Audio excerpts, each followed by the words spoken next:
Are you familiar with seasonal affectionate disorder? What? It's a medical condition. It's caused by, it's basically seasonal-based depression. Oh yeah, I've heard about that. They've warned me about that up here. I wonder if I wonder if you have to go through that, seeing as you've never had to deal with like real winter before. Yeah, I don't know. I'll be honest, but my people have talked, like my coworkers and stuff have talked about it before. Like, yeah, no, this is very much a thing. Like last time I was in Canada, they were running ads for it constantly on the radio. Really? Like prevention stuff, yeah. Like know the early warning signs of it and stuff. It's interesting that was like a thing. Again, like didn't see the sun occasionally some of the days we were up there. Like sun came up at like 8 a.m., set at 4. Mm-hmm. Not a lot of sunlight hours.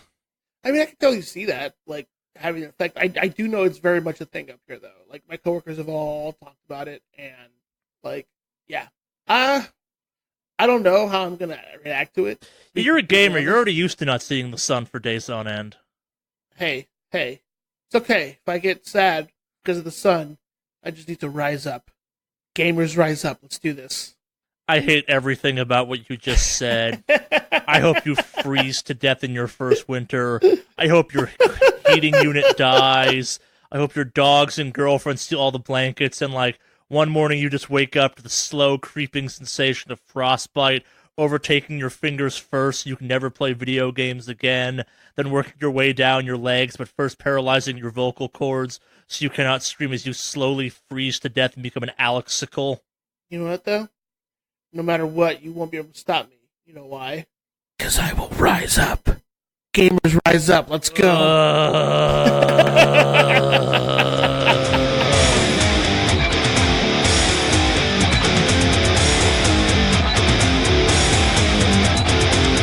Ladies and gentlemen, and anything else that listens to this podcast, welcome to Wicked Awesome Cast 117! In the red corner, now from parts north of here, we have Alex L. Mave Online! And as your other host for this podcast, we have Charlie, a.k.a. Mordak, or whatever. Holy shit, that was an amazing intro. I've been playing Guacamelee lately. Got it. Yeah, I've definitely felt that, like, announcer, but, like, not just any kind of announcer, like, very much like a Mexican wrestling ring announcer. Like, I felt that. That was good. I've been playing Guacamelee squared. By that, I mean I've been watching Lucha Underground and playing Guacamelee simultaneously. I still need to get on that. I haven't gotten Guacamelee. We're going to talk about that later. Maybe you don't need to.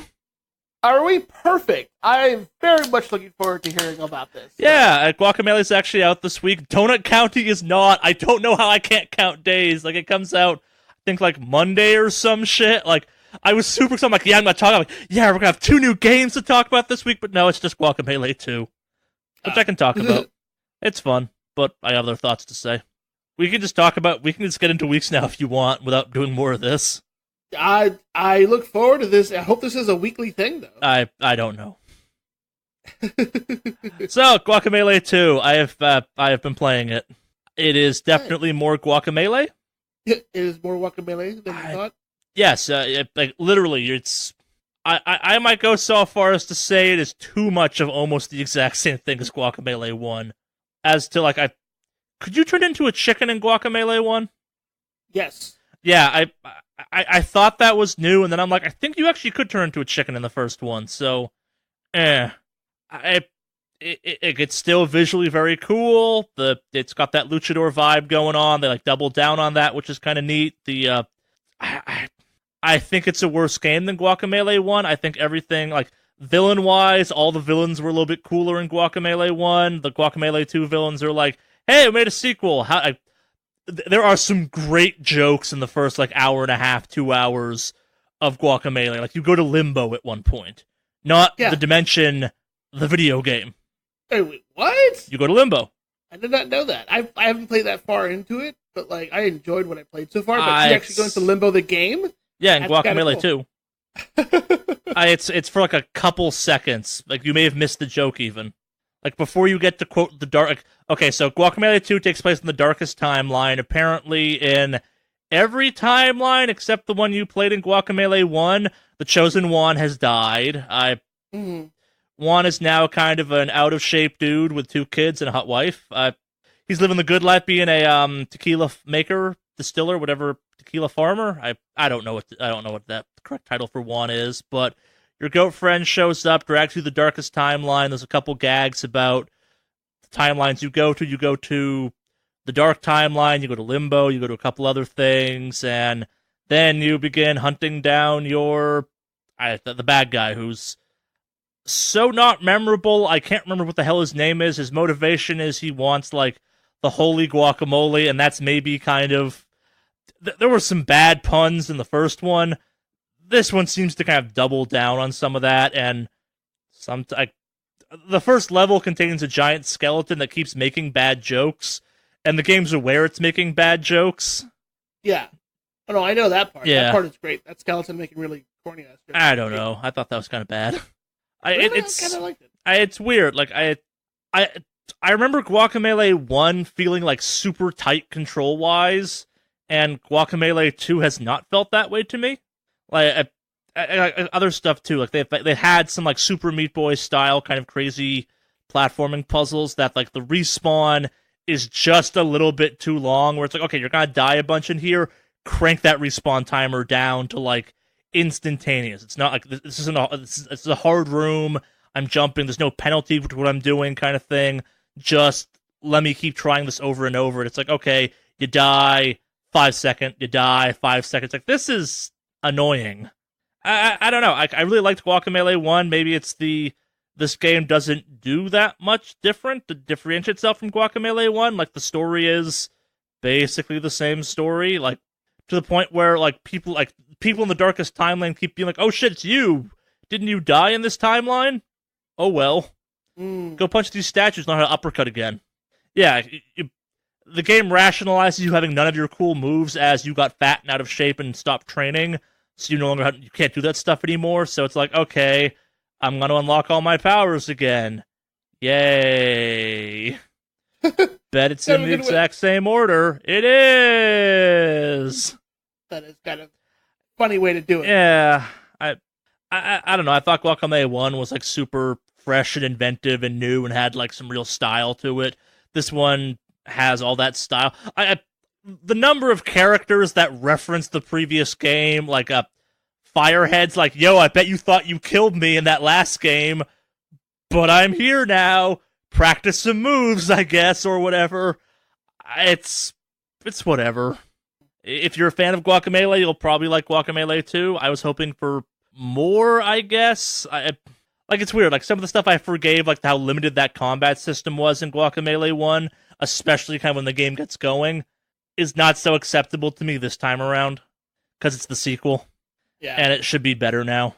Well, sequels always tend to get judged a little more harshly anyway. Yeah, and I wasn't, like, the hardest Guacamelee 1 fan, but I remember enjoying it a lot more than this. Just, I think in this case, like, not to make a freshness joke, but there was kind of a fresh newness, kind of, I hadn't quite seen something like that. Like, also, like, in the time since Guacamelee came out, we've had so many Castlevania side-scrollery things come out. Like, I have not played it yet because, and maybe I should at this point because I've enjoyed some of Guacamelee, but kind of was like, like, Dead Cells is out there right now. My understanding is, like, Dead Cells is the best Castlevania game since Symphony of the Night.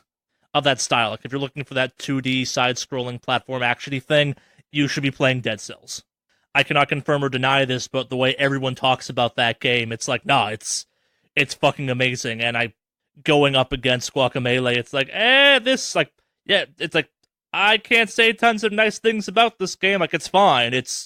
I think the first one was a 4 out of 5. This one's a 3 out of 5. Like, just because it's like, it's fine. It's a game. I swear it handles worse, but it's still fun. Yeah. Well, I mean, Guac is only so good after a while before it gets pretty. Those are the exact jokes I was trying to avoid. I know. Fuck you.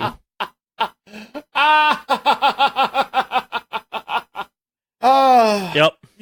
You can only chip away at it so much before, you just gotta toss it.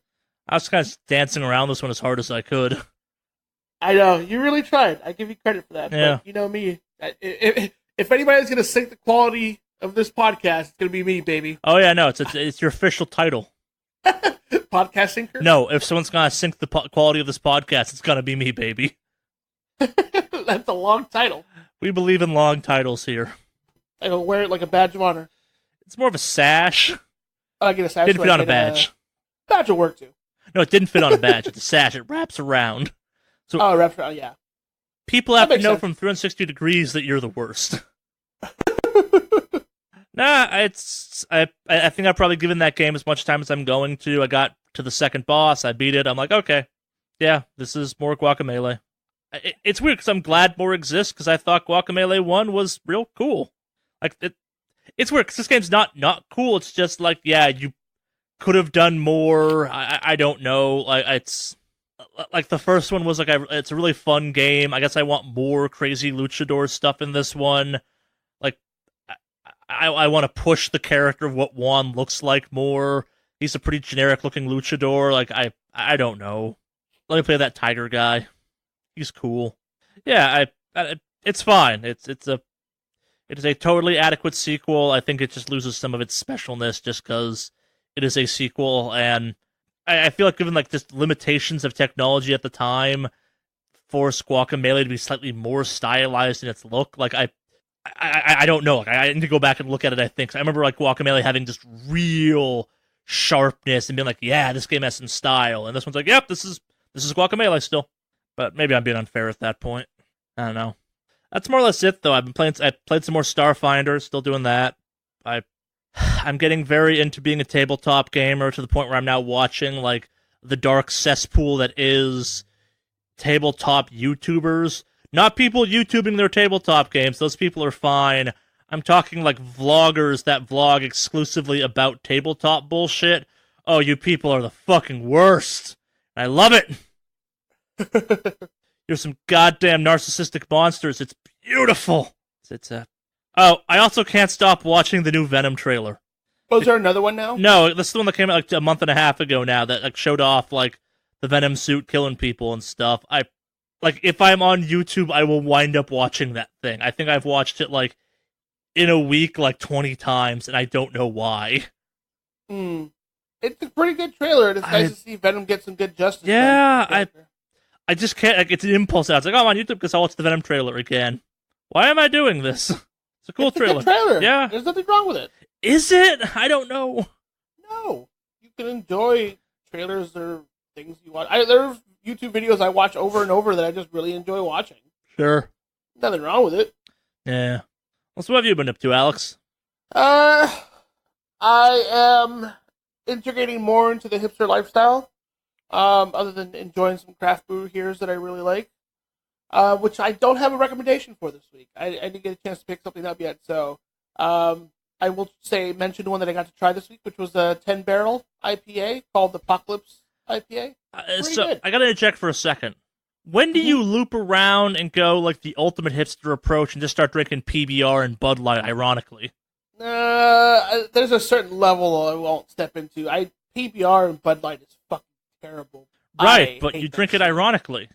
No, there's not enough irony in the world for me to fucking do that. If you were a real hipster, you'd find that irony. No, God, no. That's a hard fucking pass. There's only so much I'll put up with beer-wise that's like, and no. Unfortunately, that is one of the ones I'm just like, nah, that's a hard fucking pass. So, yep. I'm with you on this one. I never quite got the whole hipster obsession with PBR, but... Yeah, it's literally just to make other people be like, oh... Well, he's drinking as someone who only drinks the finest imported PBR from China, they're just wrong in their hipster leveling, but that's a separate topic. Yeah, no. There's only so much, but Are you not familiar with Chinese PBR? No, I'm not. You should Google Chinese PBR right now. It's fucking amazing. It's while he's Googling, so I don't know quite the details on this, but basically there's a brewery in China that produces the PBR recipe, but because the majority of the ingredients are easier to get from Germany, it's the PBR recipe made with like high-end German brewing materials by accident, I think, or something. And as a result, it's like this weirdly high-end beer, but it's the exact same recipe as PBR. Okay, so first of all, they call this shit in China Blue Ribbon 1844. Yeah, that's technically what PBR is. And it's $44 a bottle. Yeah. In China. Yeah. What the fuck? Only the finest imported Chinese PBR for me. That's how you really bug hipsters. You go, oh, you're drinking domestic PBR. That's cute. PBR is disgusting. This stuff's actually okay. China?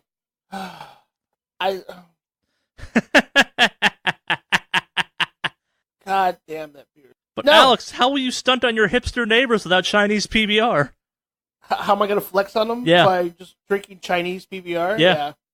That's clearly what I have to do. You find some other PBR people, you put that down and go, oh, whatever. Oh, that's cute. That's quaint.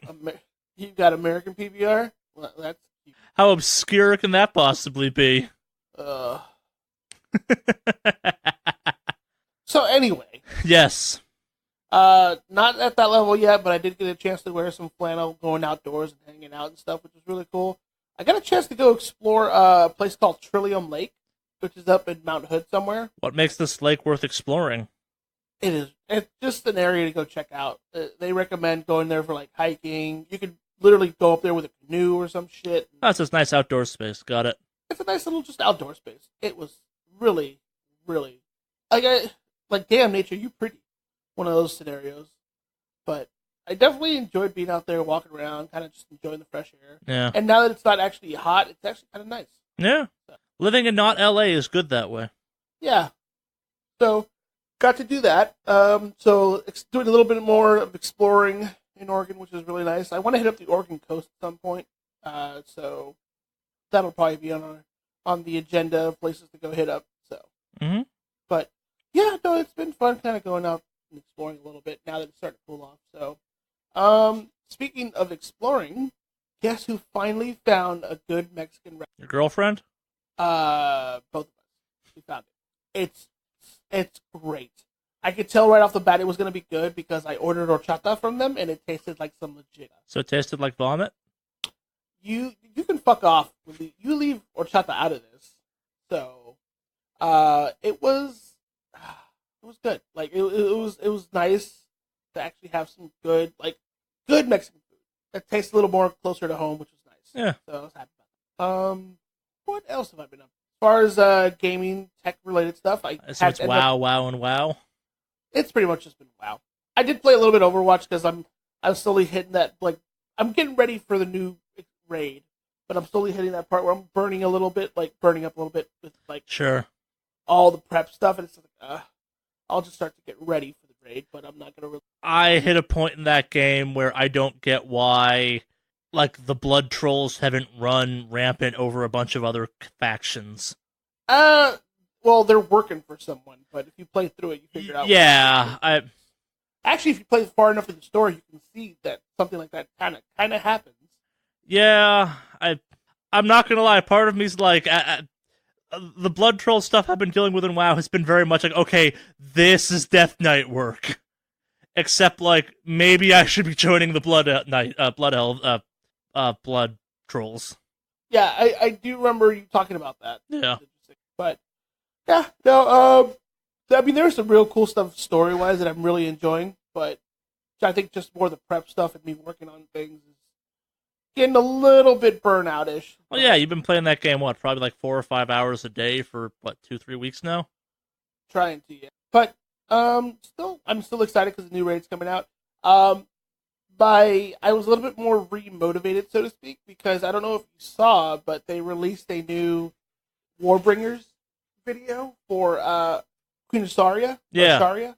I have not watched it yet. You need to watch that. It's actually really fucking good. It's a lot of. I mean, if you like the old God stuff, I don't. You don't like the old God. The old stuff? God stuff is some of the worst parts of WoW lore. Oh.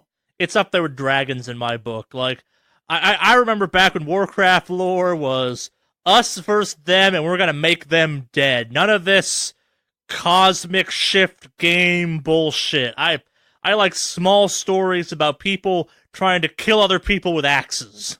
Gotcha. Well, you should still check out. I probably will. Like, it's like It's why I've been kind of enjoying this whole Blood Troll thing, where it's like, yo, these guys need to go, and I'm like, on it!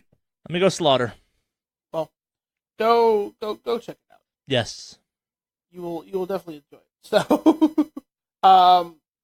so I that kind of got me all excited about that. Also, remember last week I complained about a new router? Yeah? I bought a new router. Which one did you buy?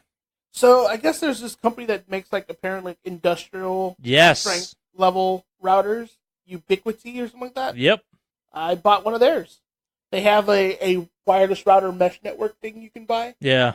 So I bought that, and it's worked like a fucking charm. And it's also really fucking pretty to look at. I have been looking at their stuff for when I upgrade the house. Yeah, their mesh network stuff is really fucking good. And since this thing is already pretty much set up similar, like uses antenna that you would use for a mesh network, yeah, and stuff like that, it's apparently really good. I'm not even gonna pretend to know what a mesh one is, but I know they're good. Yeah, it's solid signal. Yeah, like it. And it's such a nice little compact little setup. Yep. Nice, so, yeah. So I got a new router. Luckily, I found it on sale at Fry's. Had it $10 cheaper than MSRP or whatever. So, yeah, Fry's carries it. So if you're looking for one of these, super easy to set up too. Got a phone app and everything. I've heard that about mesh, that they're easier to set up than normal Wi-Fi occasionally, even though they are like technologically superior. But other than that, like the last thing I'll talk about briefly. I guess the last thing is obviously I've been doing Extra Life for a couple years now, so looks like the Extra Life Portland Guild is starting to start up. Interesting. So, I'm working with them right now to try to help them out. So, yeah, I'm kind of happy to help them out. It's a new guild, and it's a thing. People are still pretty cool so far. So, we'll see how this adventure goes with the Extra Life Portland Guild. Helping them out, and it's really nice. Kind of nice little clean slate with putting together a new guild, which has always been cool. So, considering I was also part of the start for Extra Life Los Angeles, it's nice to help out another guild in the area. Because I kind of, like, don't get me wrong, like, doing Extra Life stuff for a while was fun. I really enjoyed it. But you do have that low level of burnout. Yeah. At some point, but it's nice to kind of just be a passenger. So, but yeah, other than that, that's pretty much, that's all I've been up to. Cool. Oh, little last tidbit that was talking about Extra Life. I actually got to go visit the children's hospital out here. It is a really nice children's hospital. Yeah. It's like hidden in the forest on a hill, which is kind of cool. Yeah. Makes it hard as hell to try to schedule events there, but God, it's fucking you got to work around the Bigfoots and the wolves and the bears. Yeah, but man, is it a pretty hospital. I just throw that little tidbit out there. It's almost like nature doesn't suck all the time. Yeah, no, I agree. So that's it for me. I think we're good for news. What do you think? Yeah, I think it's time for news. I wasn't sure if you were doing it again this week. You paused. All right off the bat. We're going to go with our silliest news first because I find it fun and silly. Steve Vai of SWS, Wicked Awesome Cast, podcast title fame. Also, he's a guitarist or something we talked about in a weird way on the podcast once. There were rumors for a bunch of years about him being part of the Halo 2 soundtrack. Some videos came out of him totally being part of the Halo 2 soundtrack. This doesn't matter. It's just something fun I stumbled across, and I'm like, fucking yeah, whatever. That is kind of cool. Yeah. So, for a second there, I thought you were going to say, oh, it's Steve Vai of the Something Wicked Awesome fame. Like, yeah, let's claim him. That'll be great. But, yeah. No, that's pretty cool that he was involved. Was there rumors that he somehow wasn't? I think it was confirmed, but it wasn't like... I think it was kind of like the Michael Jackson thing, where it's like, I think he's on the soundtrack credits. It's being like, yeah, he totally did it, but at the same time, people were like, was it actually him? But there's now a video of him just being in the studio, like, just shredding.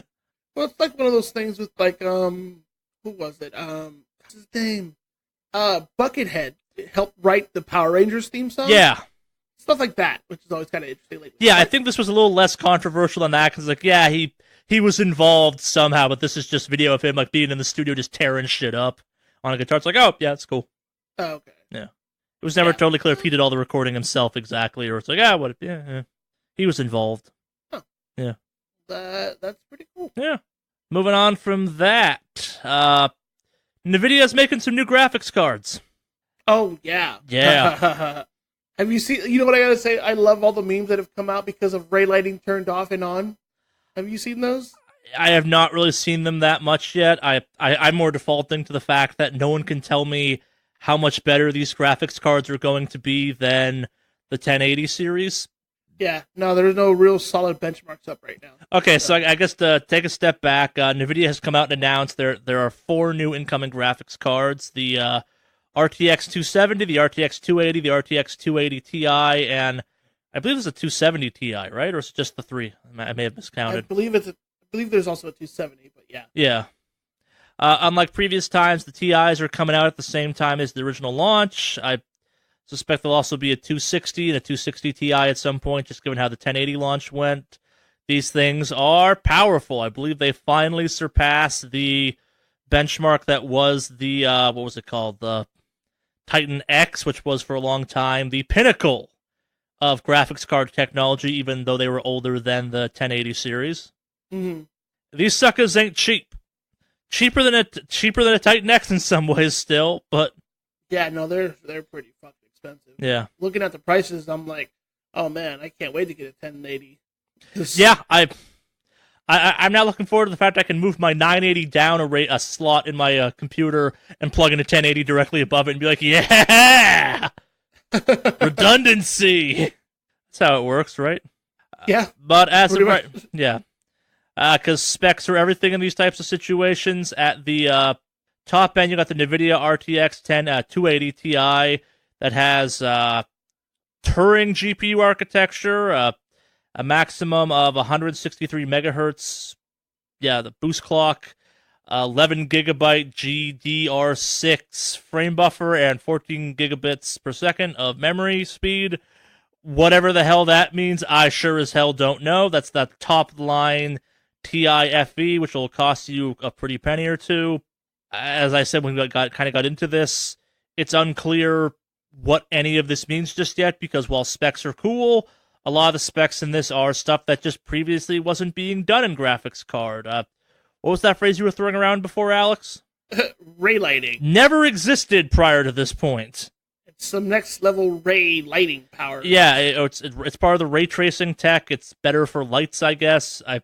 No one seems to know exactly what that means, but at the same time, it's like, look how much better this graphics card is at this. Well, yeah, it's engineered to do that better, so of course it's better. But if you need to have the top of the line stuff, here you go. If you're like me and have been waiting for a price drop in a 1080, so you go pick one up. It hasn't happened yet, but yeah, no, that's pretty much going to be the plan, because these are, I mean, MSRP, they're coming out pretty high, but even then, like, after the inflation of graphic card stuff, like, these are going to hit some. Well, I think the one plus side is, I guess what makes these cards good has made them bad for Bitcoin mining, so there, in theory, shouldn't be the same shortages that had. Well, that'll be good. Yeah, to be fair, that whole thing is also a little bit dead, but... Oh, yeah, the craze for Bitcoin mining is kind of been quiet. As though it wasn't a long-term sustainable idea. What? Yeah. Get out of here. It's not what they told me when I invested all my life savings into it. I shouldn't, but I get a real enjoyment out of reading articles about people that, like, were a millionaire for a couple days because of Bitcoin, and then are down to, like, destitute poverty levels because they're now... their Bitcoins are now worth less money than they put in originally. Yeah. I shouldn't feel happy about that. Happy's the wrong word, but there's a certain level of, like, every single one of you smug-ass 22-year-olds that's like, oh, I invested in Bitcoin heavily, and now I've got $7 million, and it's now back down to, I have less money than when I started. It's like, fuck you. Yeah, that's right. Yeah. Anyone who said, like, I don't get why everyone's not a millionaire now, we all should have invested in Bitcoin, it's your fault. Yeah, fuck you a little bit. Yeah. Moving on to the opposite of that. Hitman 2, if you own Hitman 1, will come with all the Season 1 content for that game. The maps, the missions, the guns, etc., and all the big improvements made in Hitman 2 will apply retroactively back to that. So, fucking yeah. That's kind of cool. Yeah. Those are some good maps. Yeah. I assume you'll be able to buy them if you didn't already own the previous version. Unlike the previous one, which is a damn shame, this will not be episodic, it appears, which I kind of really loved about the original new Hitman, but we'll see how this works long term. I love the fact we're getting more Hitman. That game was so goddamn good. It was a great game to play. I mean, granted, all I did was break fucking necks and shit, but yeah, you were bad at it, and that game was still fun. Yeah, that's the thing. Like, I did shit at it, and it was still pretty fun. Yeah. So, yeah, it's real good.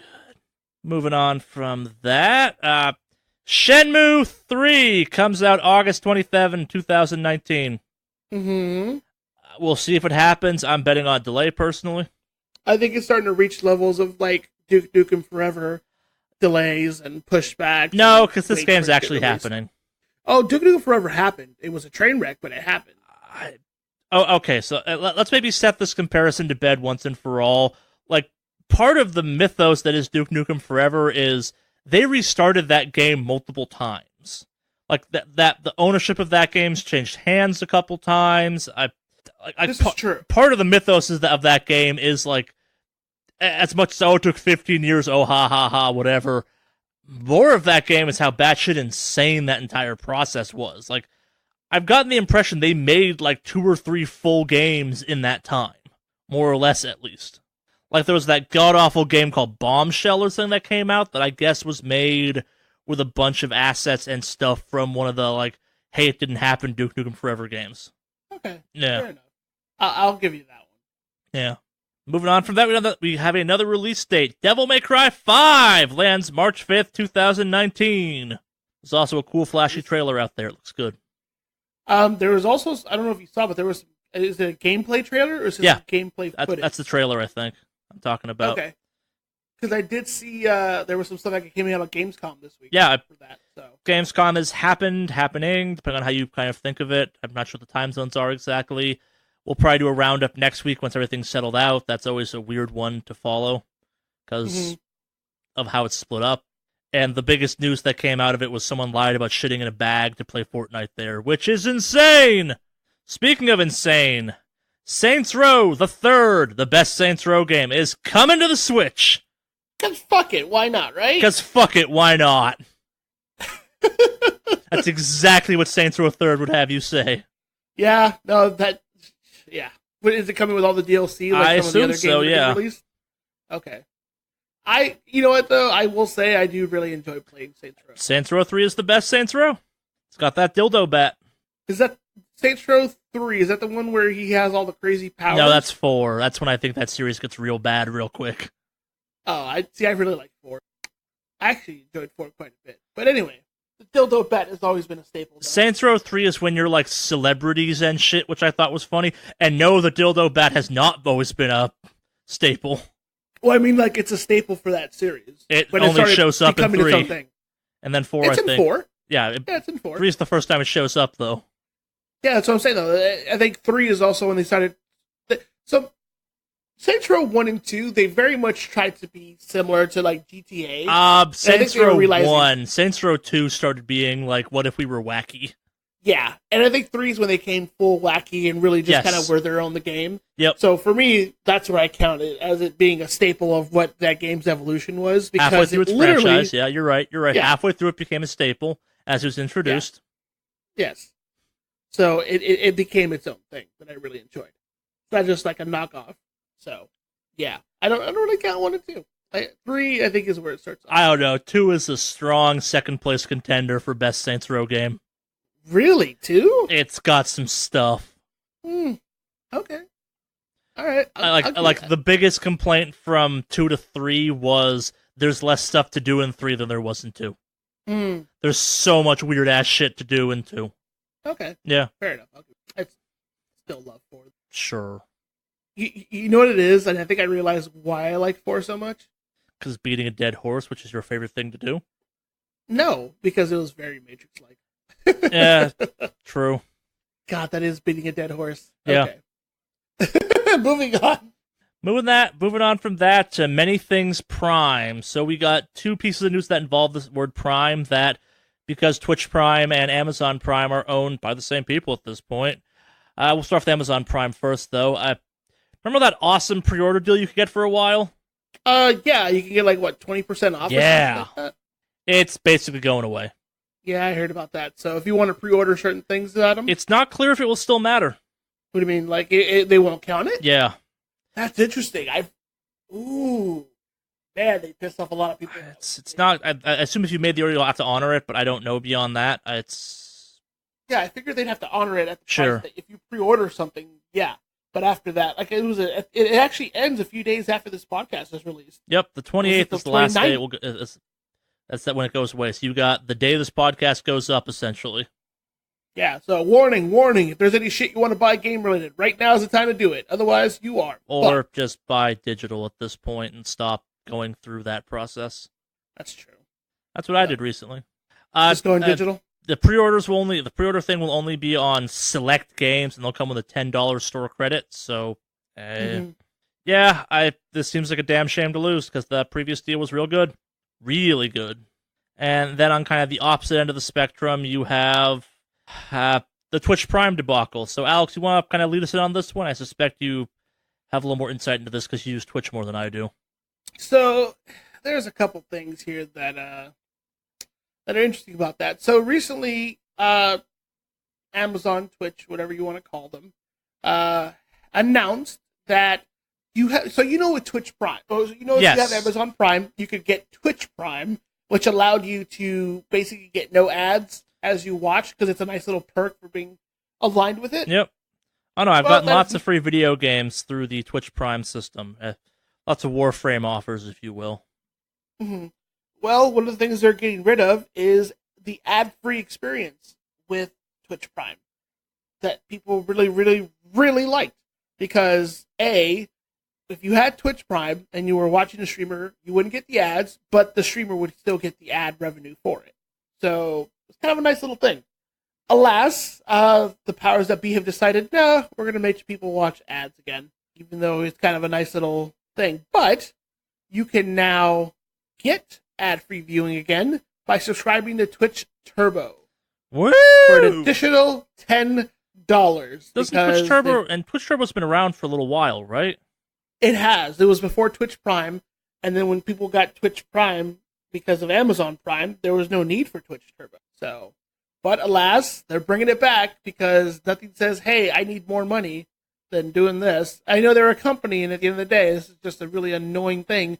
But I'll be honest with you, if this is a thing where now I get ads, all I'm doing is turning on my ad blocker because fuck them. Yeah. So, I will be perfectly upfront. I've got no problem supporting websites that I really particularly enjoy doing stuff on. I will turn off ad block on certain sites, but considering this is something like Twitch Prime and they're getting rid of my ad-free viewing experience, nah, I'm just gonna ad block it. Yeah, at the same time though, too, as someone who works for a YouTube channel, you should be aware that I get reports of how much of our video stuff gets ad blocked, and I'm aware when people don't let us get ad money. Yeah, but see, I have it turned off on YouTube. That's better than most people. Yeah, but even then, I have YouTube Red, so anytime I watch YouTube, people are getting revenue. Yes. Yeah, I'm willing to pay for it if it's part of a whole package service, like with YouTube Prime. Okay, let me specify this. So for YouTube, I have Red, which is part of my Google Play subscription. So not only am I getting the ad-free viewing experience, I'm also getting an actual spot. Yeah, Red, YouTube Red and all that stuff. I'm also getting the Google Play service for music, so I can listen to all sorts of music like I would a Spotify Premium account. So I'm getting a bundle of things, which I'm happy with. Oh, no, I'm playing purely devil's advocate on this because I think this is some bullshit, but at the same time, I get why, I don't agree with it, but I get why you would be like, hey, maybe making Amazon Prime and Twitch Prime the same thing wasn't the best move. Mm-hmm. I think it's bullshit to do it kind of this late in the game, but that's a separate topic. Yeah. So, it looks like that's currently in the crosshairs. I don't know about the Twitch Prime subscription. I'm seeing stuff about that, but I don't think anything like that is actually getting removed. But yeah, I think it's just the ad-free stuff that's getting the kibosh. Yeah. So, and the thing is, Twitch Turbo is $8.99 for ad-free viewing. I pay $10 a month, or sorry, $14 a month, and I get YouTube Red. I get no ads on YouTube. I get Google Play Music, which is all my fucking music listening needs for not just me, but also my girlfriend, because I have it for the family plan. So, sorry, it's just this is just justified. I just refuse to pay for Twitch in any way. Yeah. Well, if you have Amazon Prime, you're already doing it. You're part of the system. I use Amazon Prime like a crazy person. Yeah, there you go. So, yep. A lot of streamers are concerned, saying that a lot of those gift subscription people are kind of concerned because people won't want to sit around and watch some ads and won't, it's just a whole thing that people are kind of complaining about. But yeah, I just thought it'd be noteworthy because this is very much a thing. So yep. But speaking of Twitch, I guess while we're on the Twitch topic, the Logan Paul versus KI match has happened. It ended in a draw. Surprise, surprise. It was terrible boxing. Oh, what a shocker. Yeah. As a fan of boxing, I personally feel insulted, but that's not the story here. The story is that while Twitch itself may be bad, Twitch pirates are the fucking best. So for those unclear, you could either fly all the fucking way to things happened in Britain or something to watch the fight, or you could pay YouTube $10 for a pay-per-view chance to watch two YouTubers punch each other into a draw. Big deal. It was awesome, or whatever. That sounds great, right? Mm-hmm. So, some brave, some small, some proud, some few, whatever you want to call them, Twitch streamers chose to buy access to this, and 860,000 people paid to watch Logan Paul and KSI punch each other on YouTube. 1.2 million viewers roughly watched it on Twitch. That comes to, at $10 a person, a $4 million loss from to YouTube potentially. Yeah, or more. They didn't make that $4 million. I mean, at the same time, though, like, I'm sure the Twitch admins were getting right on that to make sure that there was none of this illegal streaming activity going. Oh, wait! There were screenshots of the Twitch admins watching this on Twitch from an illegal stream. What? Who cares? I think this is brilliant. I just always like to call out their bullshit sometimes. So I figured I'd do it in this scenario. I think my favorite part of this is someone kind of got out there and was like, I can't believe Twitch didn't protect Google from this. And I'm like, bitch, that's not how this works at all. Yeah, that is. Welcome to the internet. Yep. Oh, I'm so glad I didn't watch any of that. I watched the Overwatch All-Star League this week. I got highlights on someone who had ripped the video out of both of them, so I was giving neither of them money, and I'm like, hey, I'm down with this. This is the correct way to pirate this. Yeah. I don't even want to know what happened. I just know that a bunch of... you know who won? No one. Society. We as a country. We as a country lost. Yeah. Yeah. Yeah. I just found that funny as shit. I mean, I'm not gonna lie. It is pretty... I'll give you that. Next up, OG Dota, a team from... Okay, a relatively new European team. For some reason, I thought a Shanghai-based team won this. Won the Dota 2018 International. International 8, if you will. Oh, congratulations. I know I was hearing some stuff here and there because I know the Dota International was happening this... Yep. Yeah. They're taking home $11.2 million as part of the $25.4 million crowd-funded purse for this. Holy shit. Second place team, PSG LGD, will walk home with $4 million. This was the largest purse in competitive gaming history. Oh yeah, no, this is the biggest money in esports. The Dota 2 International? Yeah. Wow. I'll be damned. Yep. But kind of in bigger news, historically this has been held in Seattle, I believe. Next year it will be held in Shanghai.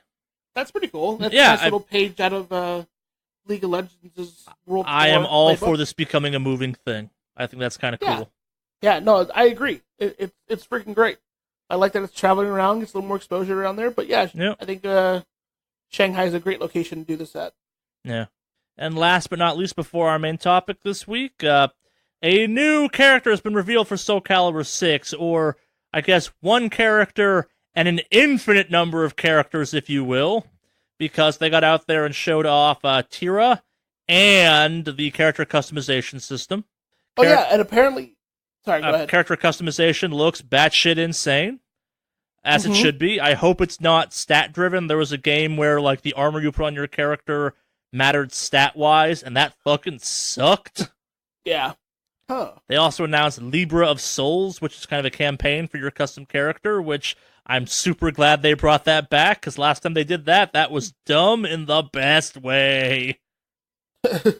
So, one of the interesting things about this whole character customization thing is, I don't know if you saw it, but they announced there's not going to be DLC costumes for the characters. Instead, you can make all your old, like the old, character costumes from the previous games. You can just make it yourself. Yeah, that's how Soul Calibur 3, the best Soul Calibur up until probably this one, worked. Oh, well, I mean, I figured with the flurry of all the DLC costume bullshit with some fighting games, it's nice to see a refreshing. Yeah, so what they did kind of way back in 3, and I think they've done it every time since, was they had custom character classes that kind of were similar to, but they were generic versions of like, hey, it wouldn't make sense to make a main character out of this, but like, we just have a character class called Samurai, and they're like Mitsurugi. They have a samurai sword, but the moves are different enough it's a different character. Like, maybe it's faster, or it's kind of focused on slashes, and you could make that, or if you made a samurai character, they could have, quote, the soul of Mitsurugi, and then played exactly like Mitsurugi. They just look different. It was a cool system. I liked it.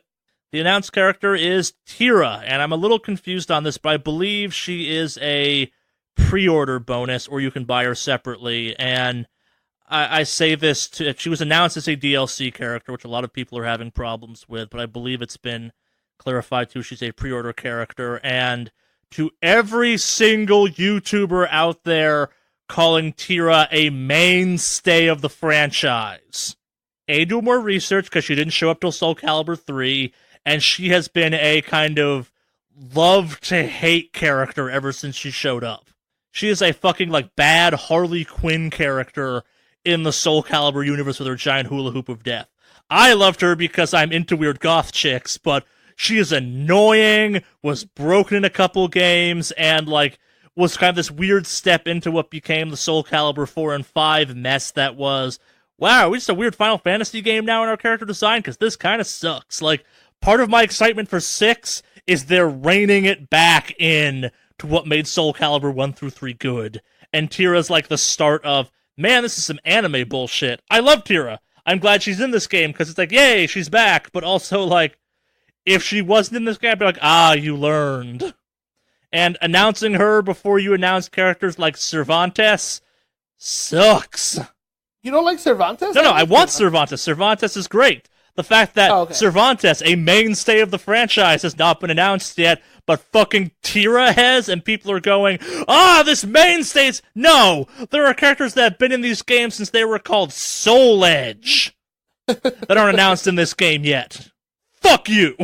Tira has been technically in less than half of the Soul Calibur franchise, the Soul Edge Soul Calibur franchise, because there are technically 7 games, including this one.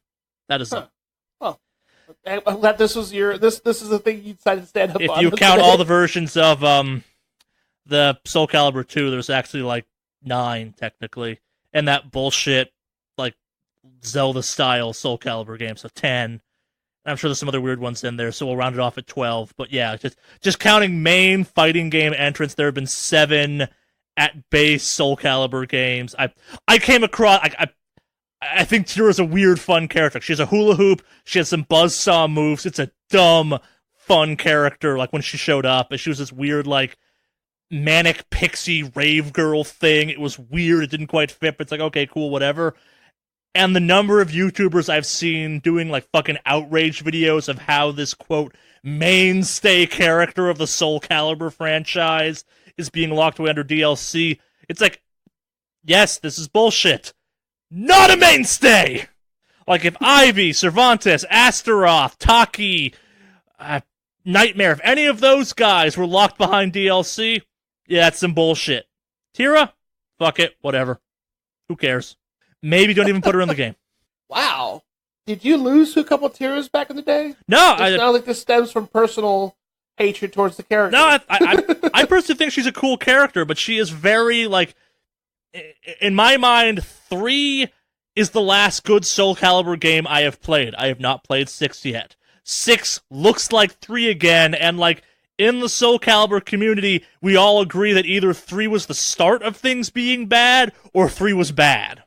Mm-hmm. And Tira is very indicative of why that franchise started getting bad. Like, everyone prior to Tira, like, was kind of like a very specific weapon archetype, if you will. Like, maybe the concepts were less believable, but, like, the most outlandish you got was, like, Ivy with Whipblade or Cervantes with gun swords.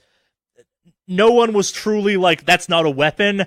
And then Tira shows up with a literal, like, 6-foot diameter bladed hula hoop, where, like, she's got some cool moves. Like, she totally belongs in a Soul Calibur game, but then the following games is when you start to get, like, fucking Darth Vader and other shit, and then in, like, 5, you had guy who summons demon werewolf, which was just kind of dumb and lame.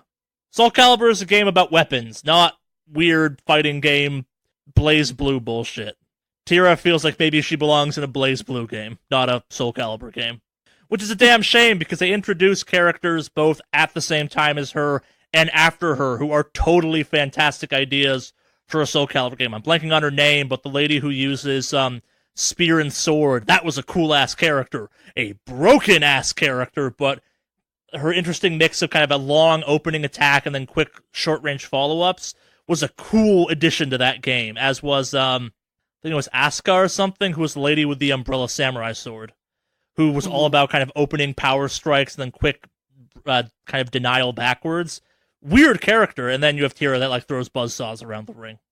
Again, I like Tira, but not a mainstay of the franchise. Also, like, very symptomatic of when that franchise got bad. Also, this version of Tira is not what I want. She has human-colored skin. That's wrong. Oh, man. I really love Soul Calibur. Yeah, I could tell. That's great. Like, I gotta say, it's nice when you get passionate about stuff, because I usually jump in and get all weirdly about stuff, like jumping on, like, emotional almost, but you're passionate about this. It's nice to see you passionate about something like this. It is hard to explain just how much of Soul Calibur 2 and 3 I played growing up. Like, it's hard to explain just how much Soul Calibur 4 just hurt me. Like, that's it. Soul Calibur 4 is really fucking bad. Soul Calibur 4 is so bad, I refuse to give Soul Calibur 5 a chance. Like, that Soul Calibur 4 killed a franchise for me that, like, Namco getting out there and being like, yo, we're going back to 3. And I'm like, I don't believe you. And they go, all of that bullshit we put in is gone. I'm like, define bullshit. Most of the characters. Oh. You like Tekken 7? I did like Tekken 7. It's like Tekken 7. Yeah, people have fighting games they have fondnesses for. Like, Tekken 7 and Soul Calibur are my 2 franchises, and for years, Soul Calibur was just dead to me. I like Tira, but if she had not been in this, a couple weeks ago, I was like, what if they're putting Tira in this one? If they hadn't put Tira in this, and been like, hey, she's part of DLC Season 2 or something, I'd have been more impressed. I don't care that she's there, but, like, if this had been like, hey, we're just doing all of the, like, true day one default Soul Calibur characters that, like, need to be here, I've been like, okay, yeah, you get it. You've made up for fucking Darth Vader and Yoda and Starkiller in a Soul Calibur game. Fuck you. So actually, before we move on to our main topic this week, we have some very bad breaking news. We don't typically have breaking news during the podcast, and the time you're hearing this, we will probably be out of date, because this is literally just then. There has been a shooting at a Madden tournament in Jacksonville, Florida. Yeah. So I guess it's there's too few details right now. Yeah, like, literally this just happened while we were recording the podcast, and yeah. All the details that we have right now are it's a Madden tournament in Jacksonville, and someone just opened fired and started shooting people there. Yeah, as of 40 minutes ago, 4 are dead, and there are 10 other victims in addition to that. Yeah, 10, 11, something like that right now. Yeah. So, yeah, a lot of them are also getting it from, obviously, Twitch. Some of the gamers are saying, like, hey, this just went down. Fuck this, I'm out, like, kind of thing. And I think probably the most terrifying part, and we don't suggest trying to find it, but there's footage of, like, you can hear the gunfire going off because they were streaming the tournament, and it's fucking gnarly. It's captured live on stream, if you will. Yeah, and so you don't actually see anybody actually getting shot, just letting you guys know right now, but there is, like, it happens to cut off, and then you hear gunfire start, so... Yeah. Hopefully they catch her, whoever did this. Yeah. Like, it's fucked, for sure, but hopefully, people who were injured make a recovery, and those who passed away, our condolences. Yeah. All right, so trying to get away from that incredibly sad, very unfortunate news article, I got our main topic this week, which admittedly now kind of after that seems somewhat frivolous, but we're going to attempt to push on this one. So Alex this week sent me an article about how Forbes was talking about how Overwatch essentially needs a battle pass added. For those familiar, battle passes are kind of an alternative to a season pass or a piece of traditional DLC content. You get given basically a checklist of objectives or tasks or whatever you will to do that unlocks a variety of in-game items, typically within a certain time span. And when that time span is over, either you got all the stuff or you didn't, and you move on from there. And you keep kind of buying them over and over. Did I miss anything on that one, Alex? So, well, it's an opinion piece, actually, on variety, but... I meant more about what the Battle Pass was about, not the article itself. So, yeah, it's pretty much the article talks about the concept of the Battle Pass and adding it to Overwatch. And so I linked this to Charlie, and we were discussing it, and we're like, well, if we have... Because it turns out, we actually have separate opinions on this matter. And we figured, well, if we have differentiated opinions, this would make a great piece for our main topic this week. So I guess our main topic is Battle Passes. The future? Yeah. As Alex alluded to there, I personally think we've been slowly making our way to the Battle Pass through DLC. I think the current world of Battle Passes is definitely imperfect and needs some refinement, but I kind of think of Battle Passes as the future of kind of ongoing games. I think Destiny would be improved in some ways with a Battle Pass in some ways. How I get there is, like, I played Mass Effect 1 through 3. Each one had DLC content. I bought a content season pass for all of them. Some of that stuff was kind of just item-based. Some of it was actual, like, new levels and shit like that to do. Whatever. Like, I think I technically own the season pass for The Division and stuff like that. The idea of paying money for content not done is not new to video games at all.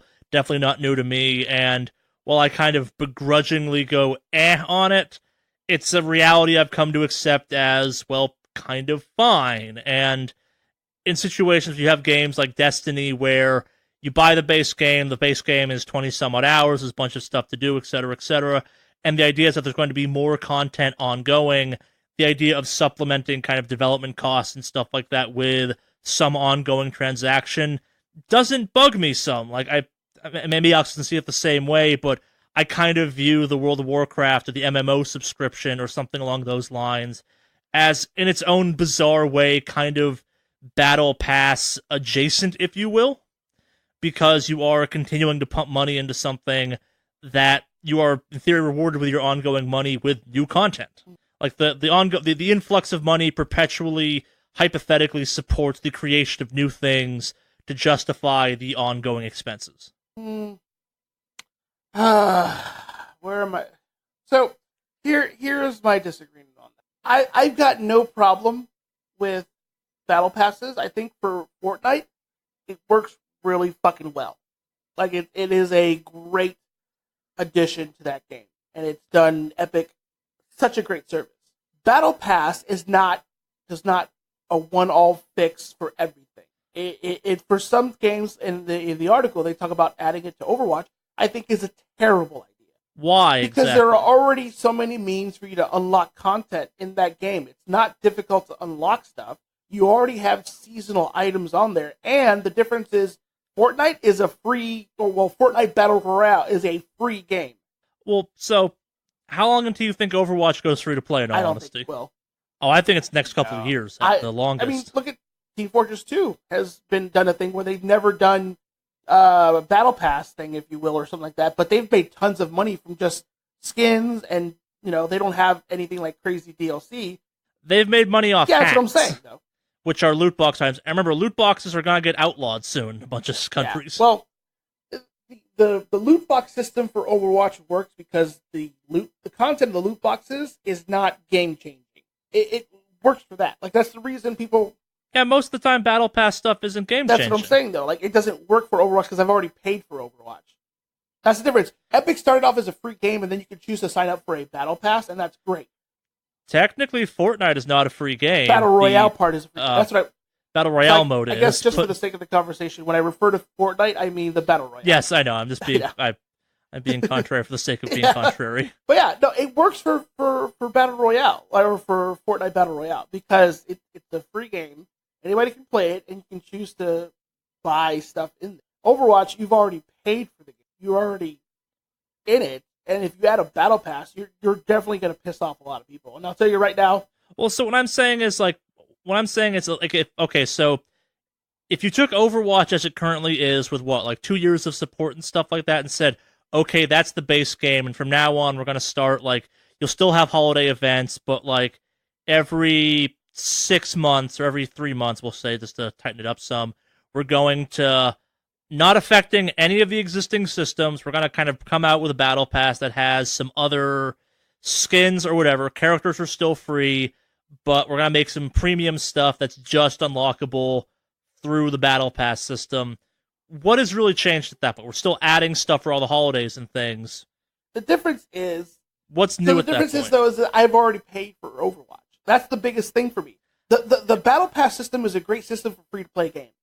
It works really well. I think it works for non-free-to-play games. I have to disagree. PUBG tried to do a Battle Pass, and it has been a fucking train wreck. Well, because PUBG's Battle Pass is on top of a loot box system. Hell, that's Overwatch. You have a loot box system, and now they're adding a Battle Pass. That's what I'm saying. I also think the Battle Pass for PUBG was bad. But well, for that game, it doesn't work because you've already paid a premium to buy that game. And now they're like, well, now we're going to add more stuff, but you're going to be stuck behind that. Plus, Overwatch and Blizzard have made it a point saying, hey, we're never going to charge you for this stuff. We've said, we're not charging you for new characters. We're not charging you for new maps. Skins. You can buy boxes. Yeah, and that's not what Battle Passes cover. Well, so hold on. They're saying also, we're not charging you for skins, but you can unlock them, through normal means, or you can do it through buying loot crates. So they provide you a medium to buy stuff already if you wanted to invest more into it. When loot crates are no longer a thing you can do, what's the alternative? Well, if loot crates were absolutely not able to be a thing anymore, then maybe I would even consider a Battle Pass at that point, but that's because there's no other... That's the direction we're going. The thing is, though, if loot boxes are banned, I could get that. Absolutely banned across the board, but they're not. And also, wouldn't it be nice to be able to buy, instead of buying, 10 loot boxes for the same price of a loot box, a punch ticket that was, okay, do these 20 things, and each of these 20 things gets you X. As an alternative to a...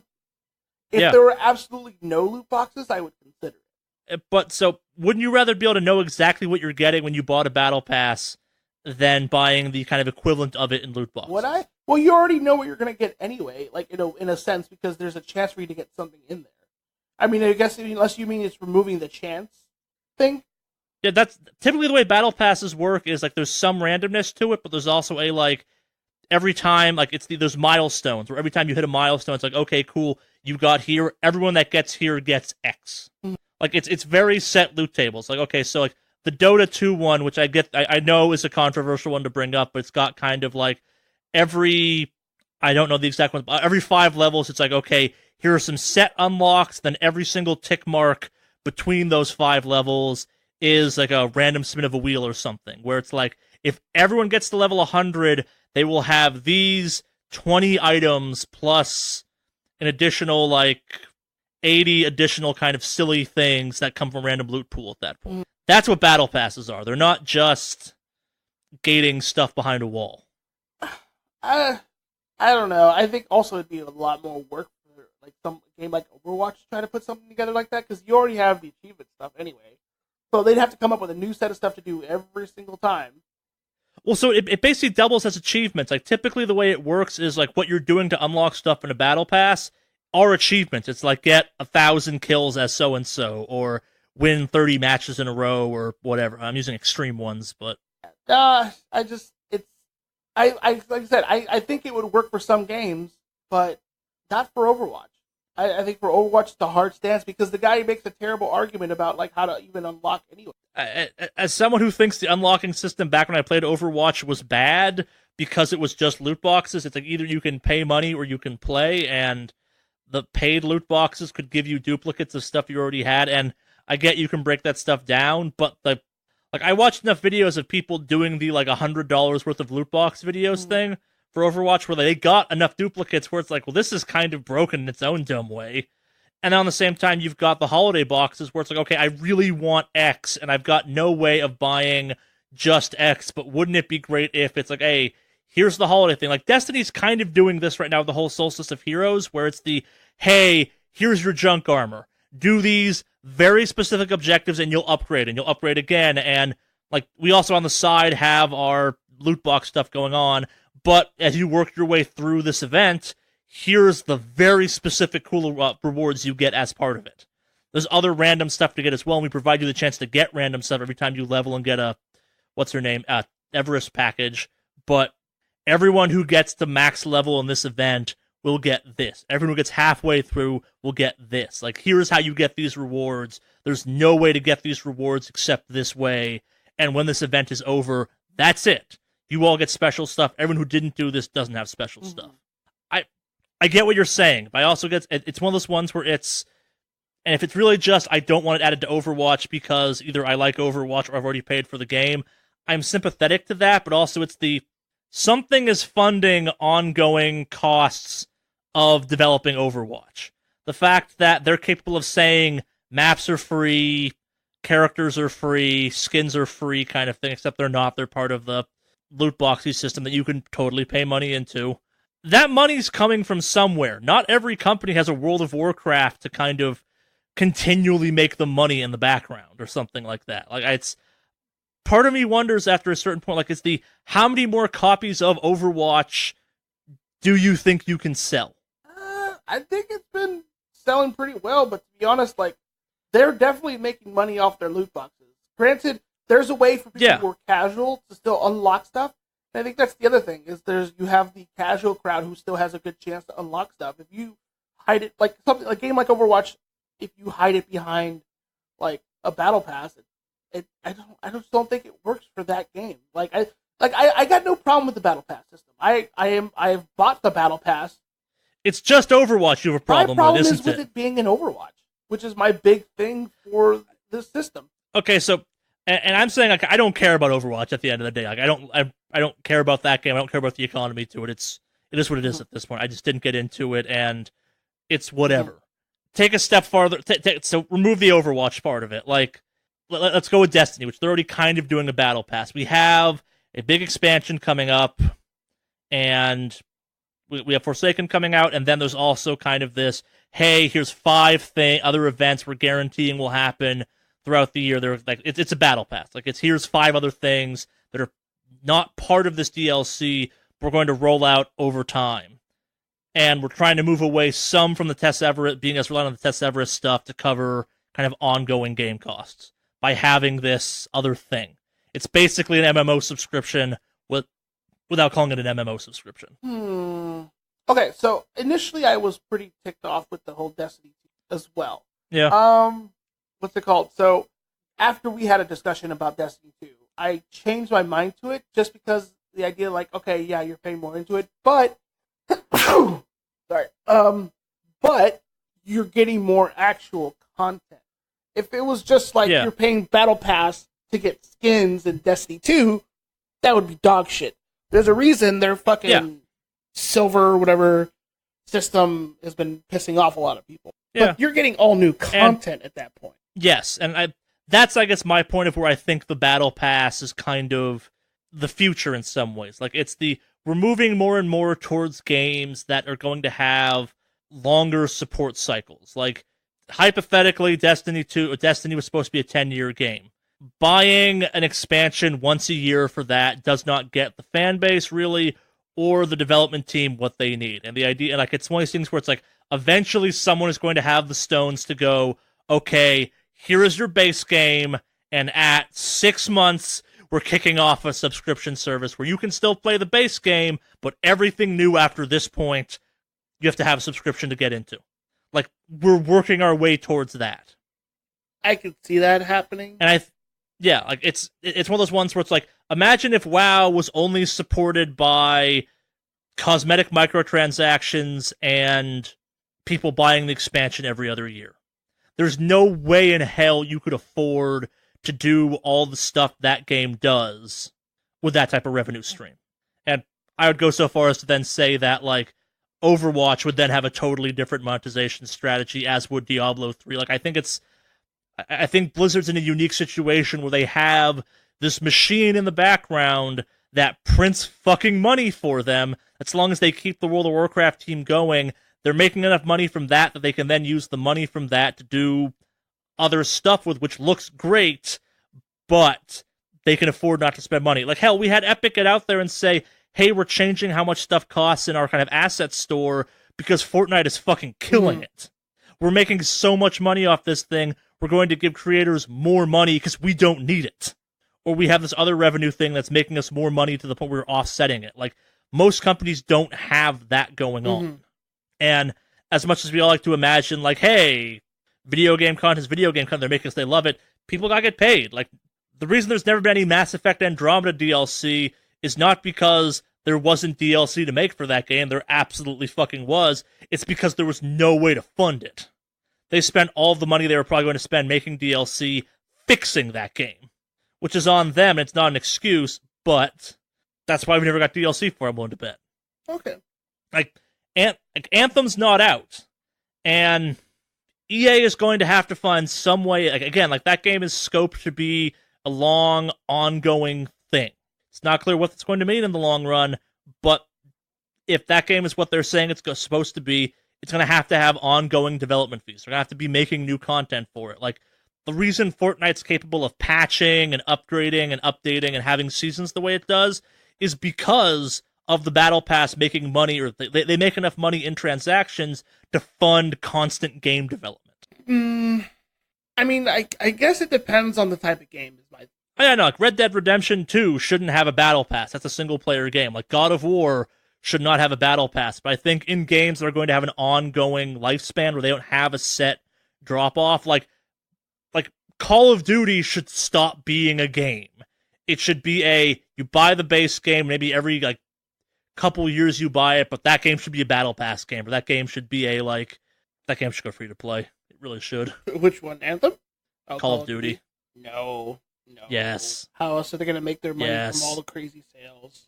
I think you would actually make more money in that game. Like, I think as consumers, no one would care about the fact there's no single player in that game, and people would stop caring about that real soon if you just went to free to play with that game and it was all about microtransactions and battle passes. I think that is the future of I think I could see that working for Call of Duty, though. I think it's one of those games where that would work.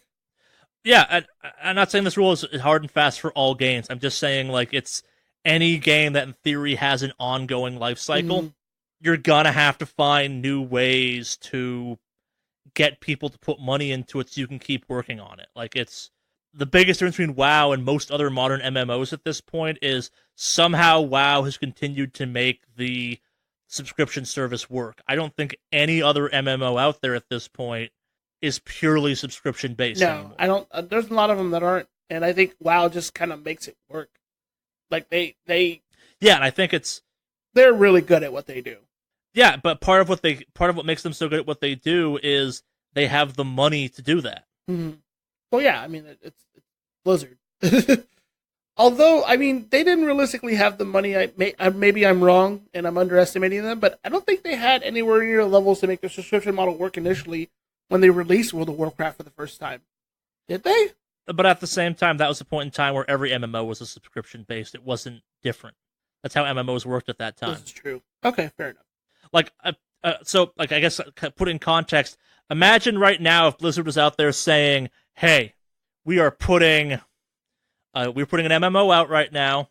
World of Warcraft has never existed, and we're going to charge you $15 a month, even though we know no other MMO out there currently does that."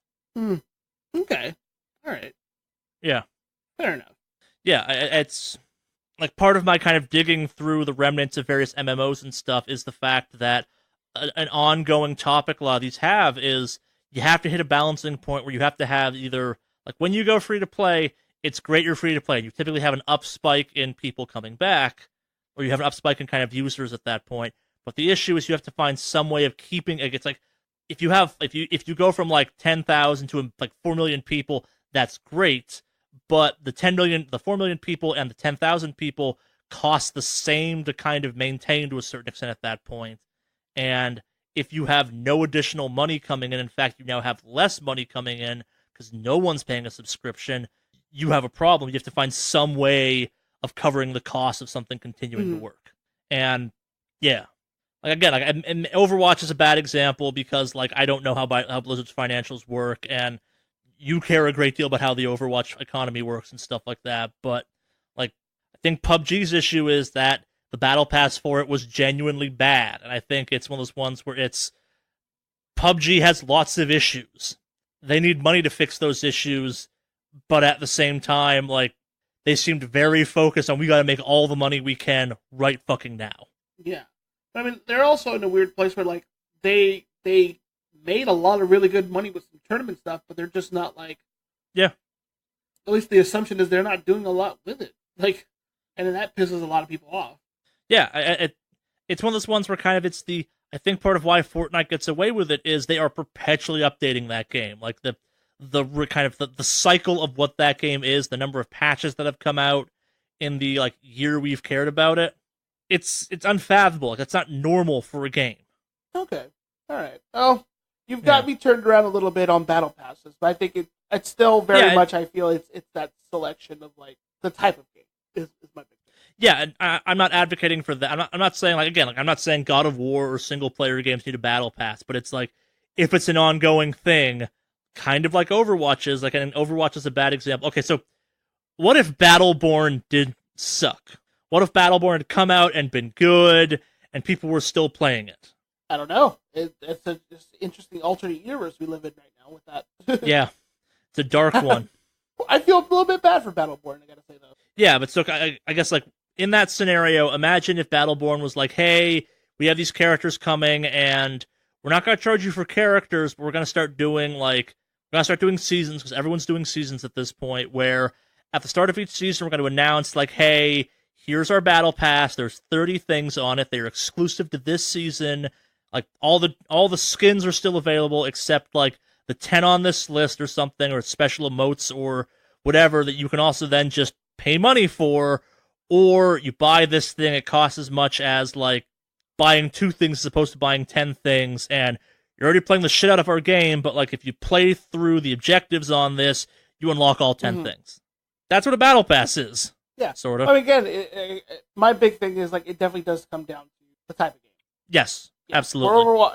For Overwatch, and this is something I just didn't even realize now, but, like, part of the reason the battle pass also works for Fortnite really well is that you're on a map with 100 other people or 99 other people. Yeah. You can work on your challenges individually, and it would have no effect on the overall gameplay. Try to have 12 people on a map, and then you have objectives you need to complete on a team, and you're trying to unlock skins. You're gonna have people not playing the fucking objectives at all. Oh no, it very much brings a very different mechanic to that game.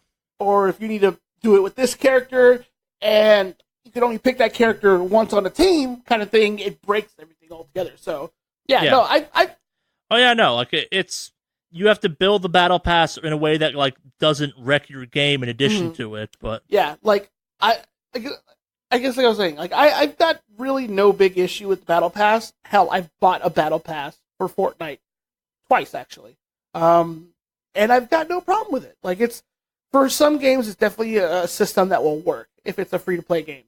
If it's a game you pay for up front, I think is already kind of a weird situation. I don't mind in that scenario as long as it's for ongoing stuff. Like it's like if your game is shallow as fuck and then you announce a battle pass, that I have a problem with. But like if you have a solid 20-hour game and then go, hey, here's a battle pass over like for ongoing content, I'll be like, sure.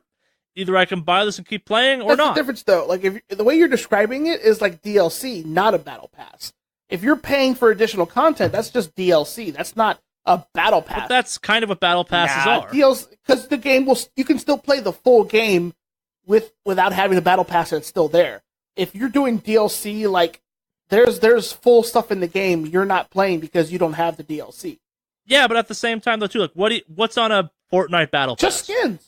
Is that stuff you can get already? Is that stuff you can get without getting the battle pass? There's stuff you can unlock working your way through without the battle pass. Yes. But what I'm saying is there stuff on the battle pass you can only get off the battle pass? I think at the very last rung, possibly.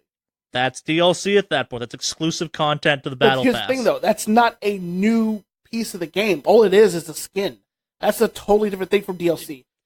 That is a new piece of the game. In a game like Fortnite where you have one map and it's all about skins, it's not all about skins, though. I mean, granted, people like getting all the different fun skins, but here's the thing, though.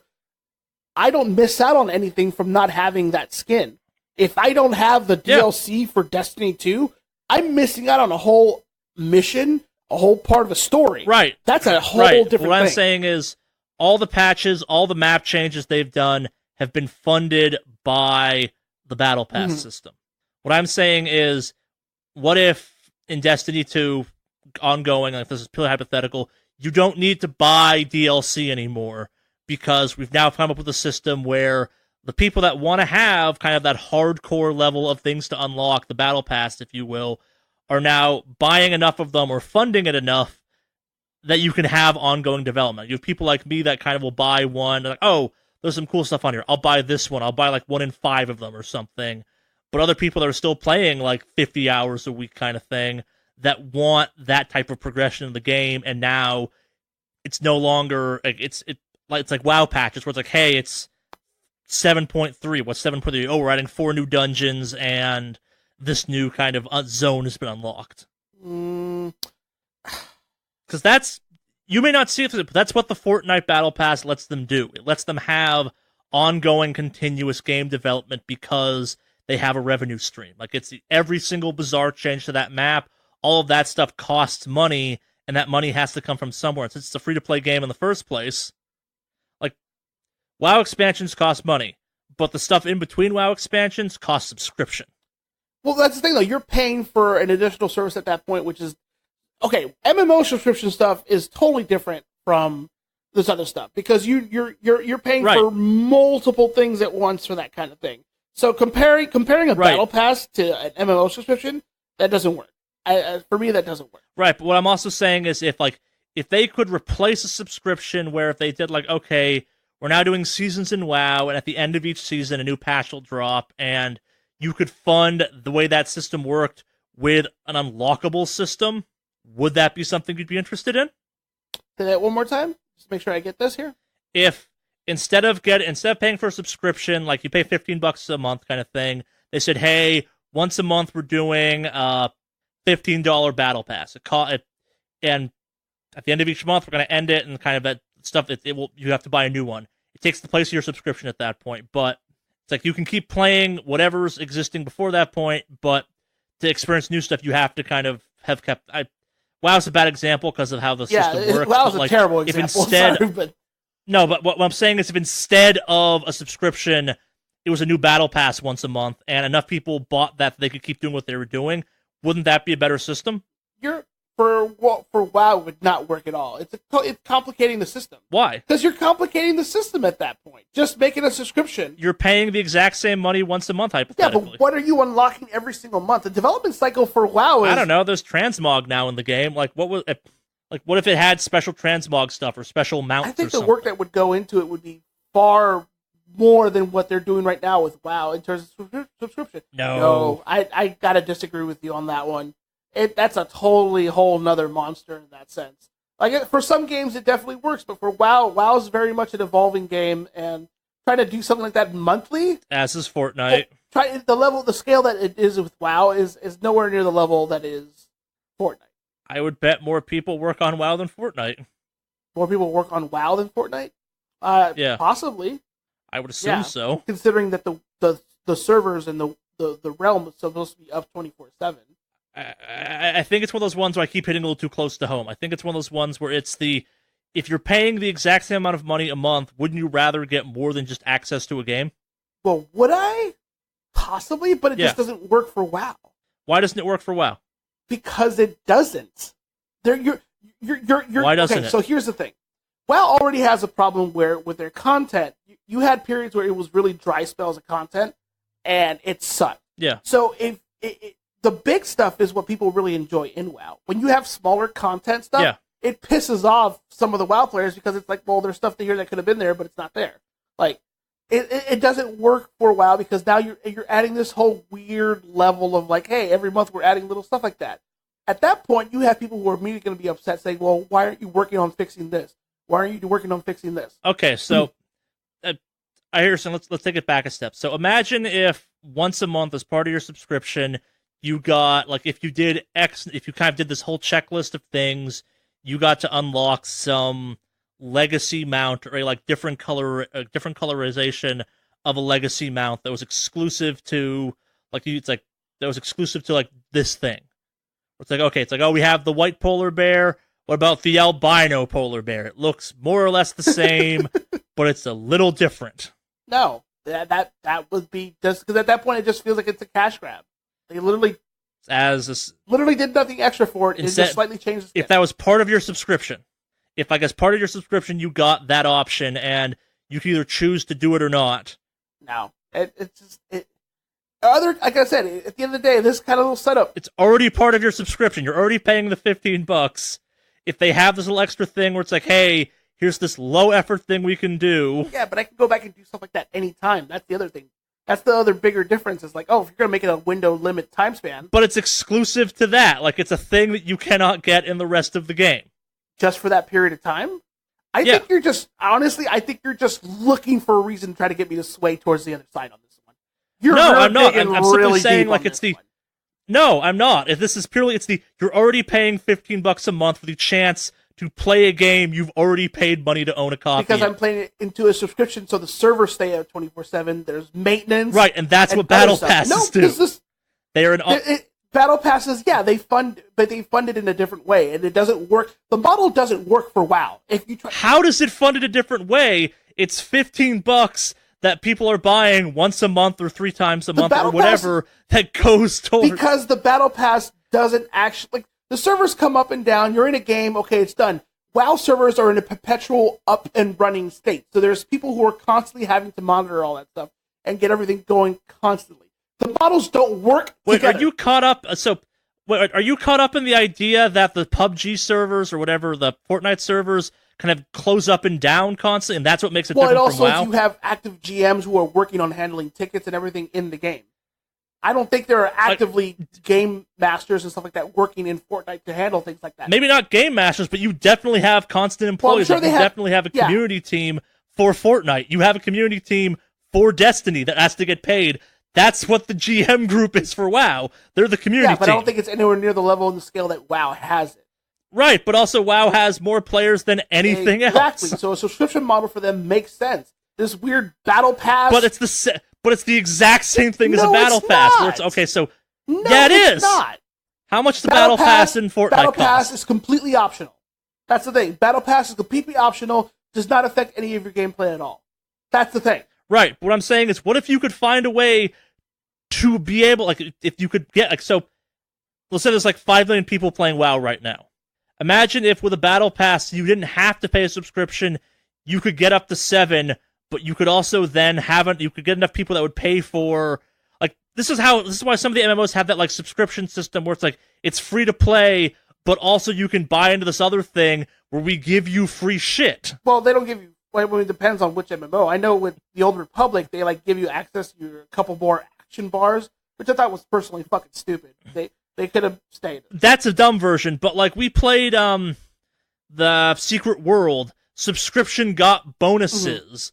Like imagine if instead of that being bonuses, subscriptions was like, yo, you want a skeletal Pegasus? Here's how you unlock it. Go do it. Like what if it was just additional stuff to do in the game for the hardcore crowd? Again, depends on the game. It does not work for WoW. I don't believe that, actually. I think it's one of those ones where if you gave enough people the option to be like, okay, so either you can pay $13 a month or you can pay $15 a month, but it comes with this stuff that you can unlock if you just play enough of the game, more people would pick the Battle Pass kind of thing. Again, totally depends on the game. I don't think it works for WoW at all.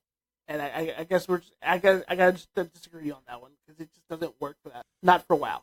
I guess like you haven't given me an explanation of why it doesn't work yet. Like it's the same money being put in at the same intervals. Like I guess that's what I'm trying to get at. Like it's if you can give someone technically more for roughly the same price, what's the damage at that? Well, the damage is you'd be taken away from teams that are already working on other larger amounts of content to try to add little stuff here and there. And the thing is, when you start pulling away from that, that's the issue they had with Siege of Warhammer, where they had a giant dry spell. They literally couldn't deliver all the content they could on an expansion, and a lot of people got pissed and just flat out dropped out. So their revenue dipped dramatically when they had stuff like that. And I'm not saying that's what I'm saying. I guess I'm not saying it's not a perfect system. It's not a one-to-one thing. I guess what I'm getting at is if you could buy a subscription for basically the same price as a subscription that had stuff built into it that helped incentivize you to keep playing longer, that like, and I'll go so far as to say the people that make like the big events are not going to be impacted by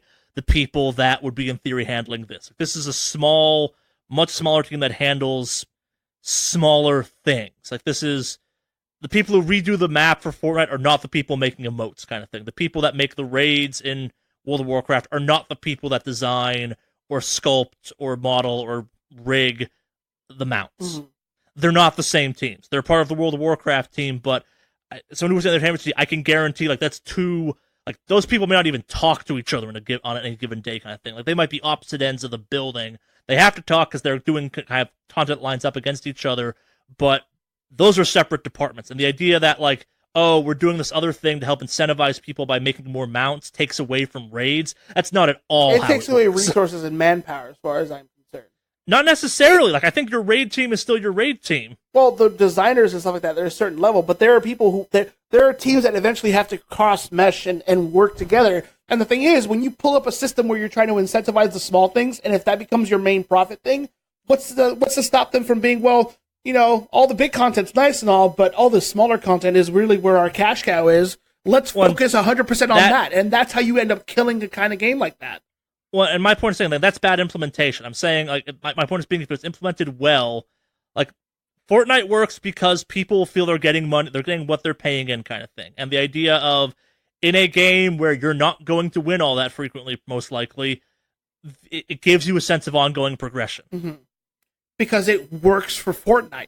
Does not work for WoW. Yeah, and I would also say it would. Let's move away from WoW again. Okay. I guess like this is I feel like again like this is you get caught up in things you care very specifically about and don't like the idea of monkey. Like, so let's go back to Destiny for a second. So on consoles there aren't a lot of subscription based MMOs. I don't know of a single one off the top of my head. The only one I can think of is maybe like the Final Fantasy one. Yeah, and that's still technically kind of a PC one too. So that's the one that exists. And I think even that, like, it's got some weirdness. So, like, Destiny 2 needs a subscription service. Like, so if the trade-off was, hey, we're going to start doing a subscription service that costs, let's say, $10 a month, $15 a month, and all DLC from here on is free, except, like, major expansions to the game, that's basically the WoW system. I think in games like Destiny, and I think like many other games of that type, the idea of it, it's like, okay, we could do just a subscription service, or for kind of, it's like we can do the subscription, or for like $10 for subscription or $15 for a battle pass. They cost more or less the same, But the Battle Pass then gives you kind of a checklist of like, hey, so this is Season 4. In Season 4, if you do these 30 things, here are some specific rewards you're going to unlock guaranteed. Like this, they've done Battle Passes in the game. Like the SRL books and stuff, like the Moments of Triumph stuff, are essentially Battle Passes. In SRL's case, you had to pay for it. It was like $5. And in the case of Moments of Triumph, that was just kind of like, hey, did you do this or not kind of thing. But they were very specific checklists of like, hey, if you want to unlock stuff, here's what you do, go out and do it, and this is what you get.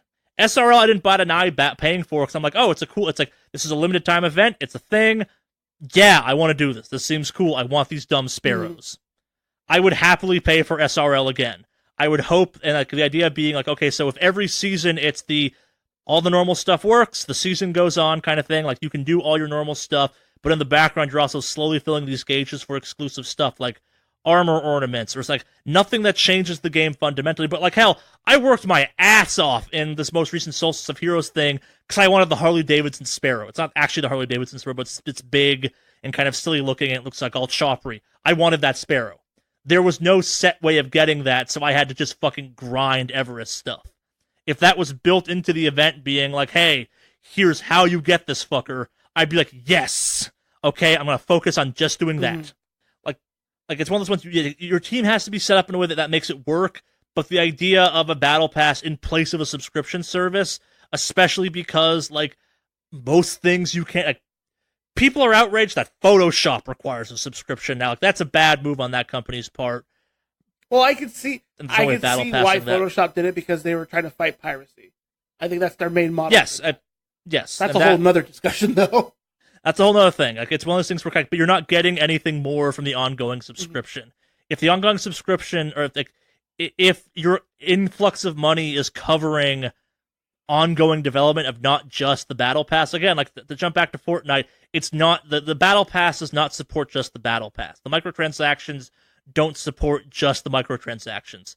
They pay the team that makes that sum, but most of that money, I'm willing to bet, goes to ongoing development of that game, and the rest are running Epic Games. I'm not going to say all the money for Fortnite goes back into Fortnite, but like that game patches like almost daily occasionally, it seems.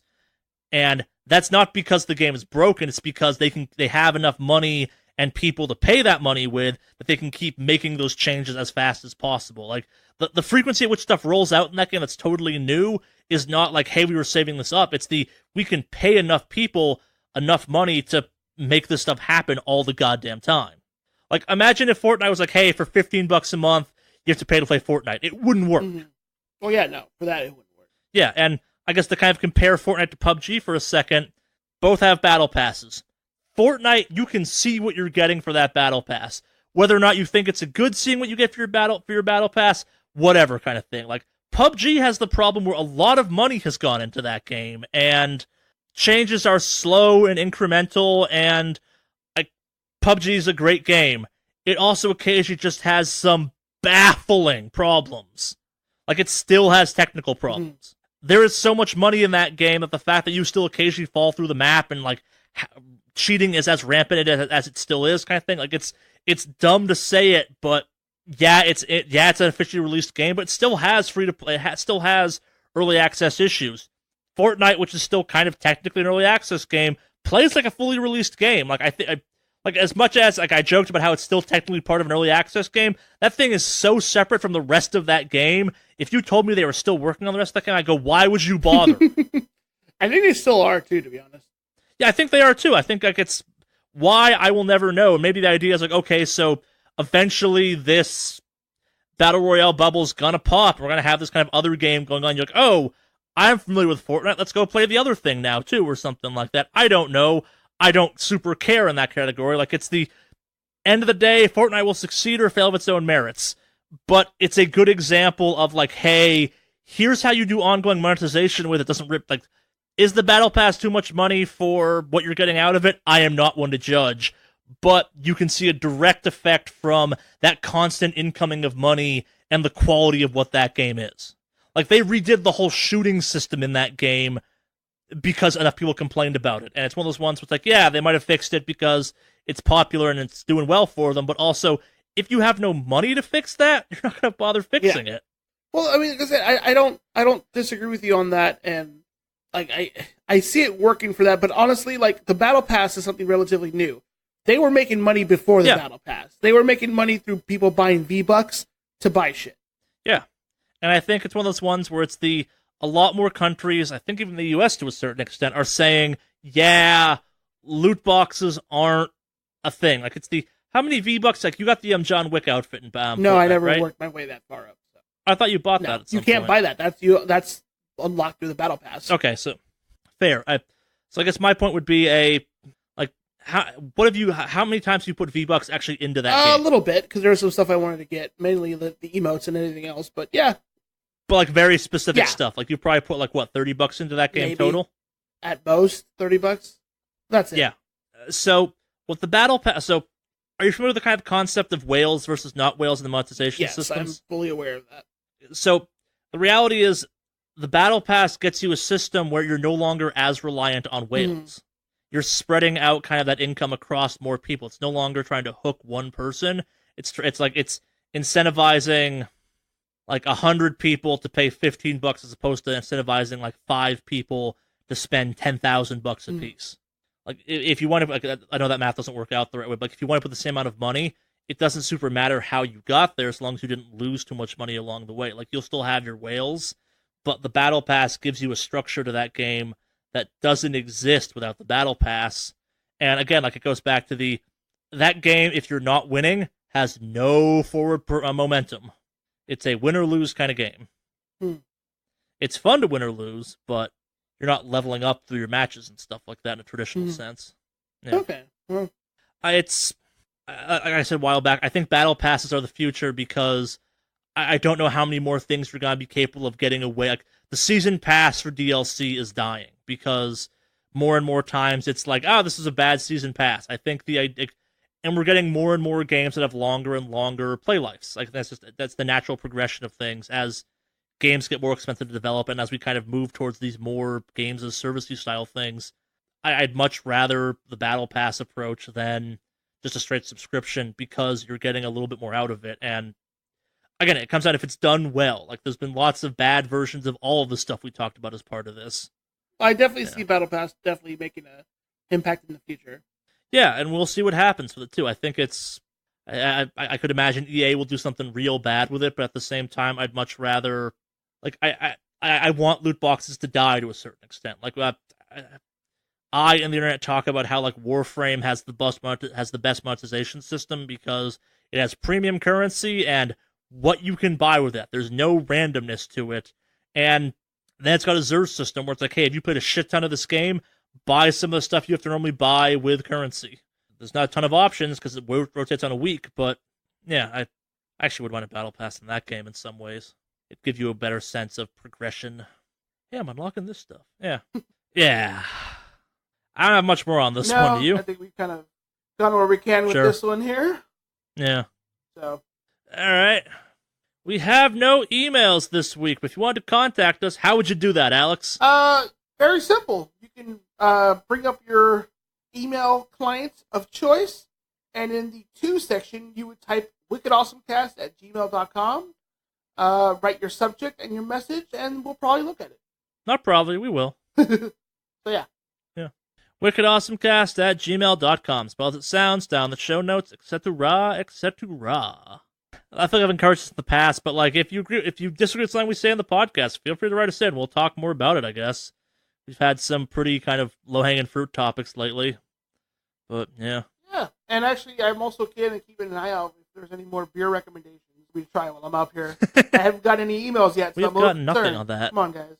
Yeah. I think that about does it for this week. I'm assuming you're still doing your WoW streams and stuff? Mainly on weekends more than anything else. So once the new raid tier comes out, I will be streaming pretty consistent Friday and Saturday nights. Have they announced what that first raid is? Who's that? Uldir is the raid area. It's a Titan facility that's housing like a fake old god. Oh, right. It's like watery or something, right? Not necessarily watery, but yeah. So it's pretty cool. They have like a fake old god kind of thing going on in there. It's basically who's corrupted the blood trolls, but apparently they work for N'Zoth. Go check out that Warbringers Asharia video. It's pretty damn good. I will. Oh, so we have a slight update on the shooting that happened earlier, apparently. Oh, what's going on? One of the suspects for the shooter was someone who lost at the tournament. Oh, God. Yep. Thought that was a reasonable response? There's more to it, but I'm not going to go into it till it's a little bit more hashed out. I've entered too much into speculation, but that's what that's what more and more reports are officially saying. Yeah. Yeah. Fun. Great way to end a podcast. Yeah, email us, keep listening. Thank you for tuning in, all that jazz. Studio returns soon. Yeah. I'm gonna go drink now or something, because this is depressing as shit. Cue the metal.